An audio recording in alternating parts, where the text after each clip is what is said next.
Hello students, আমার চ্যানেলে তোমাদেরকে স্বাগত। শুরু করছি ক্লাস 12-এর সেমিস্টার 3 ইতিহাস ক্লাস, অধ্যায় 2-এর সাংস্কৃতিক সমন্বয় এই চ্যাপ্টারটির পর্ব 3। প্রথম থেকে শেষ পর্যন্ত দেখবে, একটু স্কিপ করবে না। আর আমার চ্যানেলে যারা নতুন আছে তারা অবশ্যই আমার চ্যানেলটা সাবস্ক্রাইব করবে আর পাশে থেকে বেল আইকনটি প্রেস করে রাখবে। শুরু করছি এখন ক্লাস 12-এর থার্ড সেমিস্টারের ইতিহাস ক্লাস, সাংস্কৃতিক সমন্বয় এই চ্যাপ্টার থেকে পর্ব 2।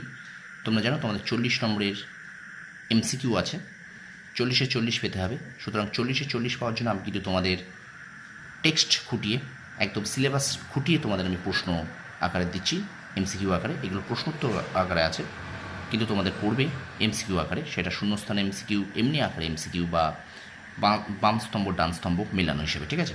তো চলো শুরু করে দিই ক্লাসটি, কথা না বাড়িয়ে চলো। এর আগে আমি কিন্তু দুটো ক্লাস করেছি, ঠিক আছে? দেখো, প্রথম প্রশ্ন বলছে, কার মতবাদ শুদ্ধাদ্বৈতবাদ নামে পরিচিত? উত্তর হবে কিন্তু বল্লভাচার্য। 2 নম্বর প্রশ্ন বলছে, সিদ্ধান্ত রহস্য গ্রন্থ কে রচনা করেন? উত্তর বল্লভাচার্য। 3 নম্বর প্রশ্ন, ভাগবত টিকা গ্রন্থ কে রচনা করেন? উত্তর হবে বল্লভাচার্য। শুভধিনী গ্রন্থ, 4 নম্বর প্রশ্ন দেখো, বলছে শুভধিনী গ্রন্থ কে রচনা করেন? উত্তর বল্লভাচার্য। দাদু দয়াল কোথায় জন্মগ্রহণ করেন? উত্তর আহমেদাবাদ। পরের প্রশ্ন বলছে, তুলসী দাসের ভালো নাম কি? উত্তর রামভোলা দুবে। 7 নম্বর প্রশ্ন বলছে, তুলসী দাস কার শিষ্য ছিলেন? উত্তর রামানন্দের। 8 নম্বর প্রশ্ন, তুলসী দাস কোথায় জন্মগ্রহণ করেন? উত্তর হবে উত্তরপ্রদেশের সোরান। উত্তরপ্রদেশের একটা জায়গার নাম সোরান, সেখানে তুলসী দাস জন্মগ্রহণ করেন। 9 নম্বর প্রশ্ন, সংকটমোচন হনুমান মন্দির, সংকটমোচন হনুমান মন্দির কে প্রতিষ্ঠা করেন? উত্তর তুলসী দাস। 11 নম্বর প্রশ্ন, সংকটমোচন হনুমান মন্দির কোথায় অবস্থিত? উত্তর বেনারস। 11 নম্বর প্রশ্ন, রামচরিত মানুষ কে রচনা করেন? উত্তর রামভোলা দুবে ওরফে তুলসী দাস। স্টুডেন্টস, ভিডিওটা কেমন লাগছে তোমরা অবশ্যই কমেন্ট বক্সে কমেন্ট করে জানাও। আর তোমরা কোথা থেকে দেখছো এই ভিডিওটা অবশ্যই তোমরা আমাকে কমেন্ট বক্সে কমেন্ট করে জানিও। আর আমার চ্যানেলে যারা নতুন আছে তারা অবশ্যই আমার চ্যানেলটা সাবস্ক্রাইব করবে, পাশে থেকে বেল আইকনটি প্রেস করে রাখবে। চলো কন্টিনিউ করি ভিডিওটি।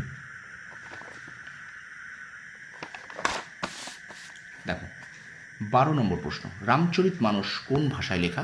উত্তর আওয়াধি ভাষা, আওয়াধি ভাষায় লেখা, ঠিক আছে? 13 নম্বর প্রশ্ন, কোন গ্রন্থটিকে উত্তর ভারতের বাইবেল বলা হয়? উত্তর রামচরিত মানস গ্রন্থ। 14 নম্বর প্রশ্ন হচ্ছে, কাকে বাল্মীকির অবতার বলা হয়? উত্তর তুলসীদাস। 15 নম্বর প্রশ্ন দেখো, বিনয় পত্রিকা কবিতা কে রচনা করেন? উত্তর তুলসীদাস। 16 নম্বর দেখো, হনুমান চল্লিশা কবিতা কে রচনা করেন? উত্তর তুলসীদাস। 17 নম্বর প্রশ্ন, কৃষ্ণলীলার ওপর ভক্তিগীতি বা ভজনগুলি ব্রজ ভাষায় কে রচনা করেন? উত্তর হবে সুরদাস। 18 নম্বর প্রশ্ন, সুরসাগর কে রচনা করেন? উত্তর সুরদাস। 19 নম্বর প্রশ্ন বলছে, কাকে ব্লাইন্ড বার্ড অফ আগ্রা, এখানে কিন্তু বার্ড বানানটা BARD, ঠিক আছে? ব্লাইন্ড বার্ড অফ আগ্রা কাকে বলা হয়? কাকে ব্লাইন্ড বার্ড অফ আগ্রা বলা হয়? উত্তর সুরদাস। 20 নম্বর প্রশ্ন, বৈষ্ণব ভক্তি ধর্মের শ্রেষ্ঠ প্রচারক কে ছিলেন? উত্তর শঙ্করদেব। 21 নম্বর প্রশ্ন, কার প্রচারিত ধর্মমতের নাম এক স্মরণীয়া ধর্ম? উত্তর শঙ্করদেব। 22 নম্বর প্রশ্ন বলছে, ব্রহ্মসূত্র গ্রন্থটি কে রচনা করেন? উত্তর শঙ্করদেব। এবং আজকের এই পর্বের শেষ প্রশ্ন, ভক্তি প্রদীপ গ্রন্থ কে রচনা করেন? উত্তর শঙ্করদেব। স্টুডেন্টস, এই অধ্যায়ের আমরা আজকে পড়ে ফেললাম 3 নম্বর পর্ব, তৃতীয় পর্ব, সাংস্কৃতিক সমন্বয় ইতিহাসের দ্বিতীয় চ্যাপ্টার থার্ড সেমিস্টারে। তো ভিডিওটা কেমন লাগলো তোমরা অবশ্যই কমেন্ট বক্সে কমেন্ট করে জানিও। আর একটা কথা আমি তোমাদেরকে বলছি, প্রতিদিন আমি তোমাদেরকে কিন্তু ক্লাস 11-এর ফার্স্ট সেমিস্টার এবং ক্লাস 12-এর থার্ড সেমিস্টারের ইতিহাস, ভূগোল এবং রাষ্ট্রবিজ্ঞানের ক্লাস কন্টিনিউ করাচ্ছি।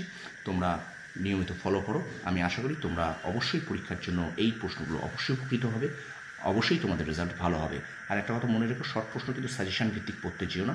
শর্ট প্রশ্ন সাজেশন ভিত্তিক পড়তে গেলে কিন্তু নিজেদের বিপদ এনে ডাকবে, ঠিক আছে? কারণ শর্ট প্রশ্ন কোনো সাজেশন হয় না। 40-এ 40 পেতে গেলে অবশ্যই আমার চ্যানেলটা ফলো করো। আর যদি কেউ কোনো টেক্সট বই পড়ে থাকো তাহলে সেই টেক্সট বইটা খুঁটিয়ে পড়ো, ঠিক আছে? তাহলে ভিডিওটা এই পর্যন্ত, তোমরা সফল হও, তোমাদের সাফল্য কামনা করি। ধন্যবাদ। আর অবশ্যই চ্যানেল যারা প্রথম আছে তারা অবশ্যই আমার চ্যানেলটা সাবস্ক্রাইব করবে, পাশে থাকা বেল আইকনটি প্রেস করে রাখবে। আর অবশ্যই একটু বন্ধুদের কাছে বেশি করে শেয়ার করে দাও।